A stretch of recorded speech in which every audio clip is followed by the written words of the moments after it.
Well, hey there, everybody. What is going on? Welcome once again to the Everyday Missionary Podcast, episode 251.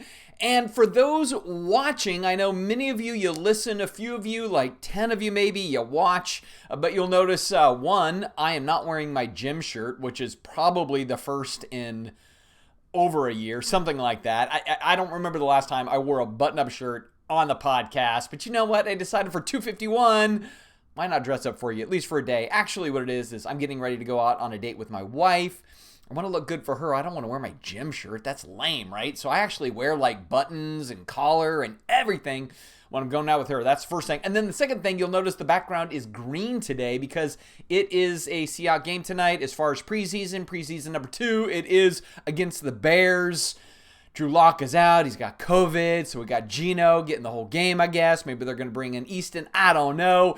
But I'm going to be on a date with my wife, so I'm not going to watch that either. So I'm going to have to pick up the highlights another time. But I thought I would pay some tribute by having some green light in the background to deal with this podcast. Now, colors and dress style, not the topic of the day. And the topic of today is not going to be a long one, but I do think it's one that's important to work through and think through, especially as everyday missionaries and how we perceive the world around us. Because that's one of the things I continue to realize, that there is this divide, I think, within Christianity, where some Christians feel very much like the job of the church is to look at society through a critical lens, and in that critical lens be critical of the society. So they look at maybe culture, they see the lostness, the distractedness, again, just the disbelieving nature of culture, and then they kind of think their job is to sit on the sideline of that and be like, oh, Hollywood's sinful, politics are sinful, the federal government's sinful,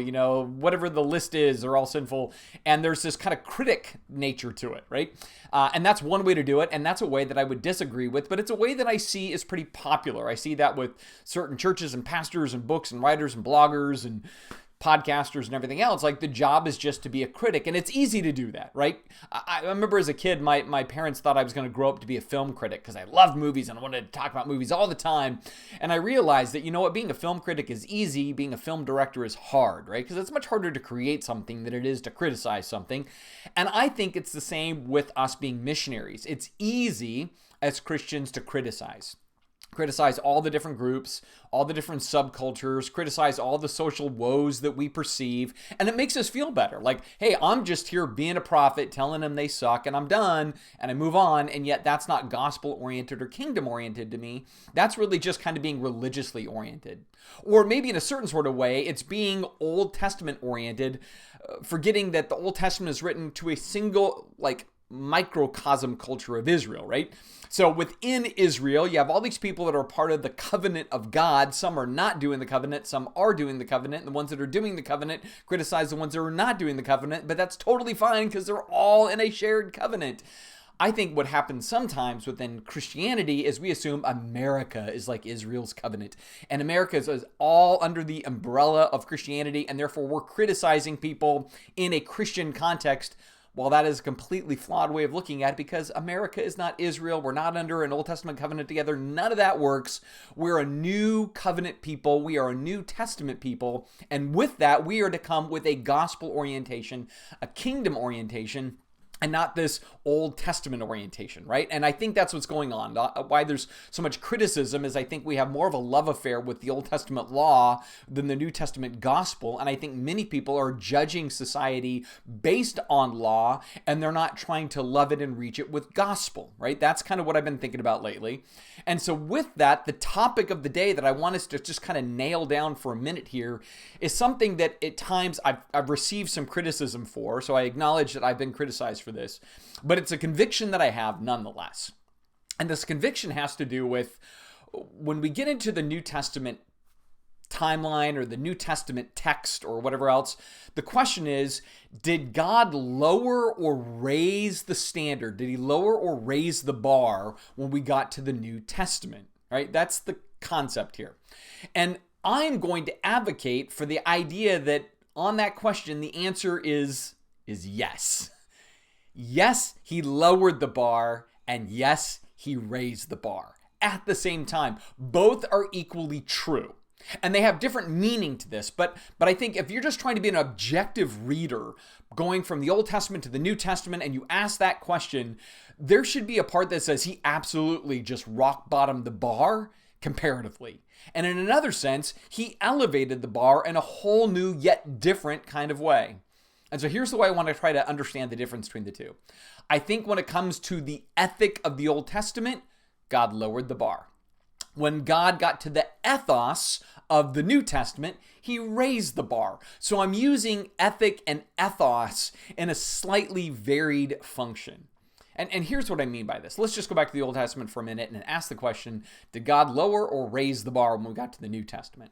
Well, in the Old Testament, if you or I were to decide we were going to work on Saturday anyway, that was the death penalty, right? So in the Old Testament, if you picked up sticks on the Sabbath to build a fire because you were cold, you were by law to be stoned to death. Well, then we get to the New Testament and Jesus gets all kinds of flack about the Sabbath. And he says, whoa, wait though. People weren't created to fulfill the function of the Sabbath. No, the Sabbath was given to be a blessing to the people. And from that, we see Jesus doing things on the Sabbath that were considered unlawful, at least according to his culture, for him to do on the Sabbath. Other people were doing things on the Sabbath. And frankly, today, you and I all do stuff on Saturdays, banking on the fact that we actually think that standard was lowered, that it's not a day anymore. Paul gets into that in the book of Colossians. It's a disposition, it's a spirit, it's our rest in Christ. Even the book of Hebrews chapter 4 kind of addresses that to some degree, like chapter 3 into chapter 4 and part of chapter 5. It's kind of a flowing narrative there. But the idea is you and I are no longer murdered, killed, put under a pile of rocks for doing something on Saturday. That's a lowered standard, all right? Or here's another one. The Bible is pretty clear in the Old Testament about how you address infidelity. In the context of infidelity, people die.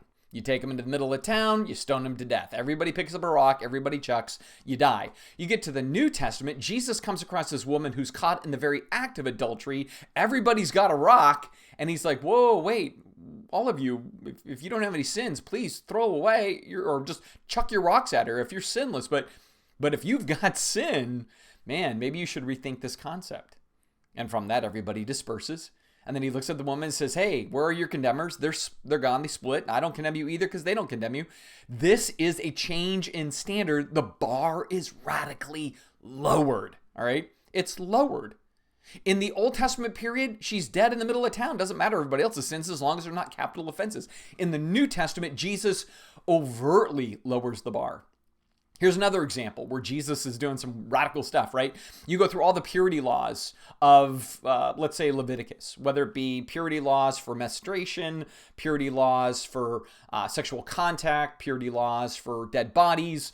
There's this clear sense that if you have contact with those different things, you're impure by touching or having some interaction with those. But then you get to the New Testament and Jesus is touched by a prostitute. Jesus is touched by a woman with a blood flow. Jesus touches a dead body more than once.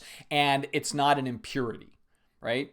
It's not an impurity because there's the shift and the bar is being displayed as lowered. So the ethic of the Old Testament when you get to the New is dramatically reduced. And it's reduced in all sorts of ways. I mean, ways that we're grateful for even as people today, right? We're not getting kicked out of our churches because we're wearing polycotton blends, but you would get kicked out of the camp if you did that in the Old Testament.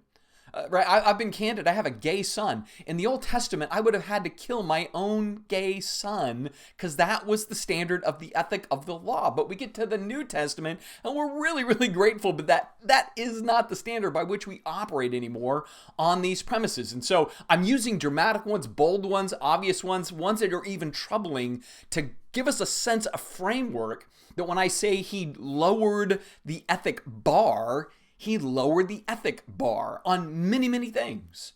Now, that doesn't mean that the many, many things don't still have a sin context. The idea, though, is the repercussion, the action of the thing that we're called to do to maintain a sense of justness or whatever, those bars are dropped. So that's why you have 613 laws in the Old Testament that were tough to catalog, tough to live, tough to do, and frankly, everybody was violating those laws on a semi-regular basis, but that was the law, right? And the ethic was the law.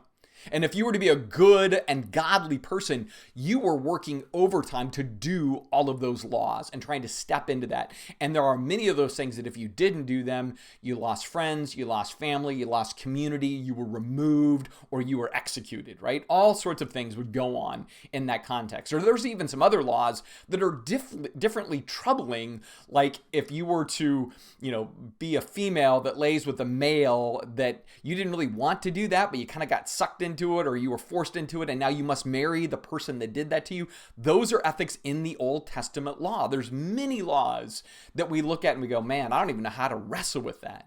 And from that, we are grateful for the New Testament, where the standard was lowered, right? And that's what it was. It was lowered. That's why in the New Testament, we don't have capital punishment. We don't have execution. It's why the church doesn't have the ability to be like, sorry, we just found out that you were having an affair, so now we got to take you out back. And, you can't do that because something changed. But in the change, what I'm going to say with that is while the ethic is lowered, the consequence of the things that are cataloged in the law are lowered, the ethos is elevated. And we see the elevation of the ethos in like the Sermon on the Mount, where Jesus is like, you heard it was said, do not murder. He goes, but can I help you? Man, don't even hate a person, right? Don't call a person a name, because that's the spirit of murder in your heart. Or you heard it was said, do not commit adultery. But now I'm letting you know, if you have a sense of lust in your heart for a person that is not your spouse, it's the heart of infidelity. Don't do that. Or you heard it was said you could, love your neighbor and hate your enemy. But I'm telling you, man, no, you want to love your enemies and do good and pray for and all of those kinds of things, right? So he gives all of these different ideas where he's showing an elevation of ethos, something deeper, right? And that's the thing that we want to contend for. In other words, what is changed is in the old, the ethic was very much the law, but in the new, the ethos is the love. So in the old, it was about rules. In the new, it's about a sense of grace and a deeper desire to connect with the heart of God, have that heart of God bring flourishing in our own lives, and then we want to bring flourishing to others, so that when we then look at the world around us, we're not looking like Old Testament Israelites judging other Israelites, which is what I think is going on when Christians judge the world around us so harshly, but rather we're looking as people who go, you know what? I've been saved by a grace that is so transformative and is so melting of my pride and so melting of my sense of ability to attain or ascertain or whatever else.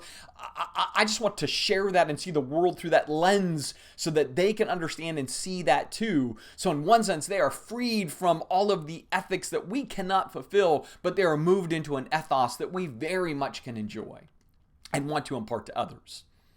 In fact, I see the spirit of this shift in John chapter 1. When it says, and the Word became flesh. So remember, it starts off in the beginning was the Word, and the Word was with God, and the Word was God, and the Word becomes flesh. He dwells among us. And it says, we have seen His glory, the glory of the only Son of the Father, full of grace and truth. Jesus bore witness about Him and cried out this way. He says, of whom has He ever said, who comes before me, ranks before me, even before He was, right? That's not the important part. The important part is this. For from His fullness we have all received grace upon grace. For the law was given through Moses. Grace and truth came through Jesus Christ. That's verse 17. And that's the most important centering point that I wanted to get there to in this particular podcast. Law came through Moses. Grace and truth came through Jesus. And I think too often what is happening in some quadrants of our shared Christianity is that there's a lot of Moses, there's a lot of law. We're looking at a lost world through that grid. We're acting as though the lost world is like living in kind of a new modernized Israel, and therefore we're condemning them. But instead we need to realize that no, we're here to be ambassadors of grace and truth. We're here to live the ethos of the higher standard and not try to emphasize the ethics of an old standard, right? Because we have been released from the standard of the old. We have been moved into the ethos of the new. And that ethos of the new is this idea of saying, I'm going to center both on grace and truth. And when I say that, I know sometimes we go, yeah, truth, that goes back to law, right? Like that's what we mean by grace and truth. We're going to give grace and we're going to make sure everybody knows just how broken they are by way of the law. Well, there's another truth. It's a much more simple truth. And the simple truth is if we center on love, we're fulfilling the law. Paul says that more than once, right? That's really the essence of even Jesus' message in the Sermon on the Mount. Hey, you want to do yourself a favor? Do unto others as you want them to do unto you. That is all the law and the prophets, right? So Jesus doubles down on that concept. Paul reiterates it more than once. And it's my conviction that if we do that, if we're truly loving, that is the highest display of the truth. In fact, going into next year, I'm going to preach through the epistle of 1 John, which is all about love and action. And that's so much the center point of this idea. Grace is how we understand our relationship to God. And therefore, from that, grace is the thing that we are to transport into the lives of others. And then truth. The greatest way we share and reveal truth and live truth is we love. We love God with our own lives. We love others in the name of God because God has loved us in this way. And when we love in grace and truth in that fashion, we're not going to look at our world and see it in condemnation. We're not going to sit there and judge it, be angry at it, mock it, tell terrible memes about it, whatever else. We're going to break for it. We're going to weep for it. We're going to care about it. We're going to say that our conduct really matters to reaching them because when our conduct is poor, it turns them off. Therefore, we want our conduct to be good and healthy and right so that hopefully they're turned on to what it is that we are living. And the way we do that again is we live the ethos. Yes, the ethos is higher. It means all that stuff we see in the Sermon on the Mount, Sermon on the Plain, fruit of the Spirit, definition of love. That's the higher ethos. And in that, it means we reserve judgment, we reserve our criticism, we are cautious about the statements that we make that are earthly and worldly and political and monetary and everything else because we know that can get in the way. And instead, we want to care about the main thing being the main thing. And the main thing is that we are being like Jesus, we are being loving like Jesus, we are being gracious like Jesus, and we are realizing that, you know what? The ethic has been lowered, but the ethos has been raised, and we must model that ethos if we're to make a difference. I think that's where we have to plant our feet going into the future, and we have to plant them uniquely hard because we have our fellow brothers and sisters out there that are not helping our cause. They're a little bit more wrapped up in how do we make America, again, this kind of Israel 2.0. How do we get everybody to realize that this is a Christian nation? And by that, what they kind of mean sometimes, I think, is a Hebrew nation more than a Christian nation. How do we get back to the rule of law? How do we get back to justice as we understand it?